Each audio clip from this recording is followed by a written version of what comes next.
Yes, welcome on in, ladies and gentlemen, to another edition of Tom Brand One Thoughts. And I thank you for taking the time to look at this video. Check out my other two channels. Tom Brand One, it's a comedy channel, chat roulette, lists, sketches, joke nights, story times. And if you like sports, Smart Chat, follow me on Twitter, the Tom Brand One, and Smart Chat. Don't ask me why I have two Twitters. But the goal of this channel is to either make you laugh or to put you to sleep. And that is exactly what my topic will aim to do today, is to either put you to sleep or make you laugh. And this channel is about everything and anything. And we have to be good neighbors. So I want to do a video about how to be a good neighbor and some things that we do that we might not notice, but it's signs of being a bad neighbor, and we need to improve on that drastically. It will better ourselves, and we'll be able to sleep better at night. I'm from the Northeast, and around the New York City area, the suburbs around the New York City area. New York, around the New York City area, it's really crowded. You have condos, co-ops, single-family homes, two-family homes, three-family homes, four-family homes. So sometimes, being that everyone now in the household usually has a car, so you're a family of four, it's possible that you have four cars. So sometimes those cars do not fit in driveways, and we have to look for spots to park on the street. And in the Northeast here, it snows in the wintertime. It gets cold and it snows. So what happens when you have any amount of snow, decent amount of snow, where you need to shovel the snow, and you're parked on the street, the snow is falling, what do? You take that shovel, you unshovel the car. That way you have a clear path to leave for work the following day, grab the groceries. You unshovel your spot nicely for when you have to leave the next morning, the next night, whenever it is. And you always notice, you ever notice this? You're shoveling your spot, and there's always someone peeking through the window when you're shoveling. You know what they're doing? They're eyeing your spot. They're eyeing your spot that you shoveled out nicely. They're probably going to say, well, don't put that snow in front of my yard, throw it out on the street. And as a good neighbor, that's what you do. You shovel the snow in the middle of the street, not to shovel it in someone's driveway or someone's sidewalk, but you shovel that snow. They even say, hey, great job, you unshoveled that snow nicely. And you know that neighbor, that's Bob. That's Bob, who has been your neighbor for 10 years. Bob, you casually do small talk. Hey, how's the wife? How's the kids? How's the job? Yeah, job sucks. Yeah, no, I relate with you. Job sucks too. And you go on about your merry way. Next day, you take out the car, you leave. And what do you notice when you come back? You probably don't have no hope of getting that spot out that you nicely shoveled. But you're gone for all of, let's say, 10 minutes. You roll back around. You go to the grocery store. Try to park in your spot that was unshoveled. And a mere 10 minutes later, that spot is taken. Oh, and who is it taken by? It's taken by your neighbor who you were just doing small talk with. And you think to yourself, holy crap. What a bad neighbor that is. Don't be a bad neighbor. Don't take advantage of someone's unshoveled parking spot, especially if he's your neighbor. Think to yourself, nah, that can't be my neighbor's car after we just had that friendly chit-chat. You touch the hood of the car and what happens? That engine is warm. Meaning as soon as you pulled out, he pulled right in. That's not a good neighbor. No. I never do that. If I see someone unshoveling that snow and I got to take out my car, I'm not going to park in that neighbor's spot. Because I seen he went through all that effort. You know what I'd probably do? I'd probably unshovel another spot just for myself if I had to leave somewhere, not take his spot. I don't want to be the guy that takes the spot. But some people will take your spot. That's not a good neighbor. Never do that. Never.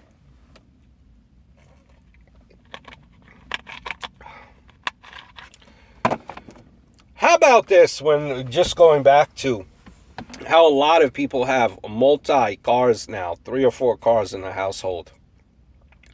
You ever notice, don't it irk you? And I'm guilty of that. I'm guilty of this as well, because we have 2 cars.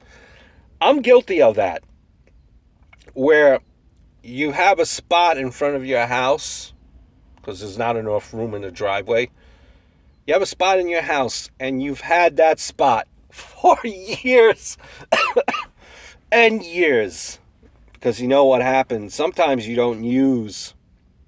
Sometimes only one car is used mostly through the week. Because your significant other commutes, by bus or by train to work, whatever it may be, or by walking. And you hog the same spot by switching out cars all the time. I'm guilty of it, and I know I'm not perfect, but we should never hog one spot for an insane amount of time. Like, I'll be honest with you, on my block, and this doesn't make me right for doing it, on my block, a lot of people do that, hog one spot by switching out cars in that spot. So you think to yourself, hey, if one person is doing that, why not me? But that's not a good thing. So let's not hog spots. Let's not do that. Good neighbor. They talk about property value. Property value when you're a homeowner is very important. When you want to sell the home, you want to make sure part of you selling a home or buying that home, you look at your neighbors. You look at the people around you. You don't want to decrease the property value. And by decreasing the property value, what happens is neighbor right next door to you hoards, for example, garden gnomes. Has tons and tons of garden gnomes. Oh, wow. Takes up the whole lawn. The person you're looking to sell your home, they walk in, they look at your neighbor. You want $500,000 for your home? I'm going to give you $350 because you have a lunatic that lives next door that hoards garden gnomes on his lawn. Be a good neighbor. Keep your property clean. And what that means is not an exorbitant amount of garden gnomes. It doesn't mean having high weeds. Make sure there's no poop. Tons of poop on your home. Where you clean that poop once a year that's on your lawn. Be a good neighbor. Keep your property cleanly. And that also not only involves the lawn, it also involves the balcony. I don't know if you, in your neck of the woods, if you see people that have balconies on their homes. Sometimes what happens with the balconies is because in this area, in the New York City area, some homes are not the biggest. And usually what happens is being that there's not enough space in particular apartment, the balcony becomes like a storage area. Sometimes, I see bicycles, old couches, old TVs on balconies. Be a good neighbor. Keep your area clean. Some things are not very good to look at with the human eye. And those are just some of the things. Be a good neighbor. Cleanliness and tidiliness is always important. How about if you're living in an apartment or a condo here? It doesn't matter. It could be anywhere, wherever you are. You ever notice that the walls are very thin? Noise pollution, my friends. When you have too much noise pollution, you're not a good neighbor. When you have some of that going on at 3 o'clock in the morning, you know what this refers to. Be mindful, be considerate of the amount of noise pollution you create. That means no at 3 o'clock in the morning. No loud music. No loud music. No. And you ever notice when you have the noisy neighbors that play the music, it's never the good music. It's always like this death metal music.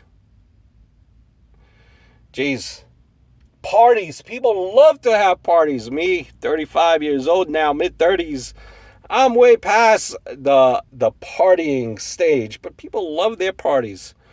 And my, oh my, I don't know about you, but I always like to, when I see neighbors moving, old neighbors moving out, and they're like, oh, they do small talk with you. Oh, by the way, I sold the house. You're going to love the new neighbors.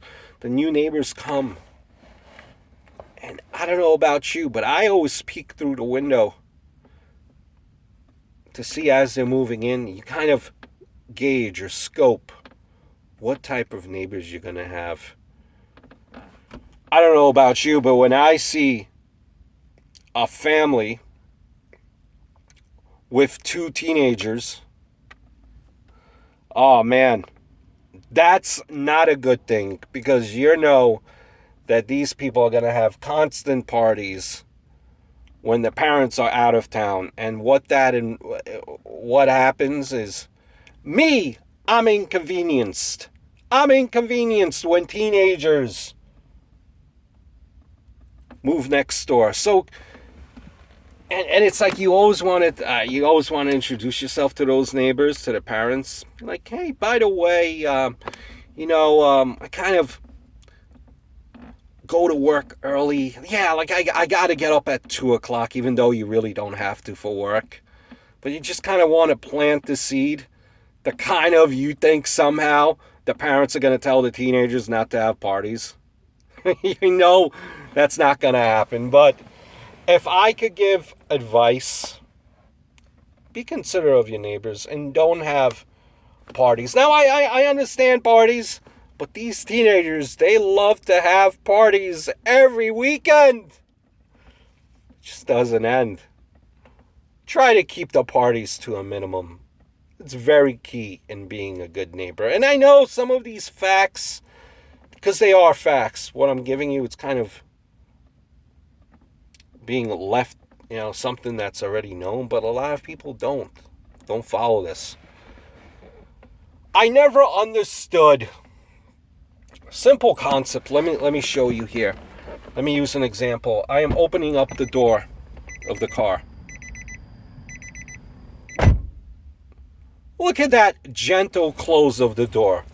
You ever notice that if you live in these condos, these co-ops, these multi-family homes, or even if you live in single-family homes, people, for whatever reason, they just love to slam the doors. Love to slam the doors, my friends. Simple concept. All you have to do,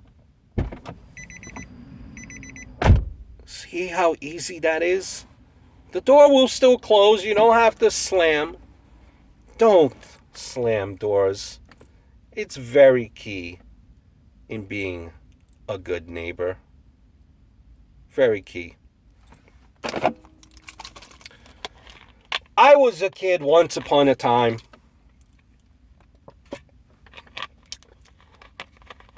But what I notice, I mean, you hardly notice it now because a lot of kids are too busy playing with the iPhones, the iPads. But on rare occasions, I do notice that every once in a while, especially in the summertime, the kids, they like to bounce a ball, whether it be a blue ball, sometimes it's a soccer ball, against the side of the house. And you know what it is? It's the side of my house, the side of your house. If you have kids that play balls at the side of the house, don't do it. Don't do it. It's very simple. All that you have to do is go to the park. Tons could happen in the park. You could play ball in the park. You could even do the monkey bars. You could go on the slide. You could go on the tire wheel. So no, not only can you play ball, you could do a lot of things. Please, let's not hit balls on sides of houses. Be a good neighbor. Be a good neighbor. I never understood this either.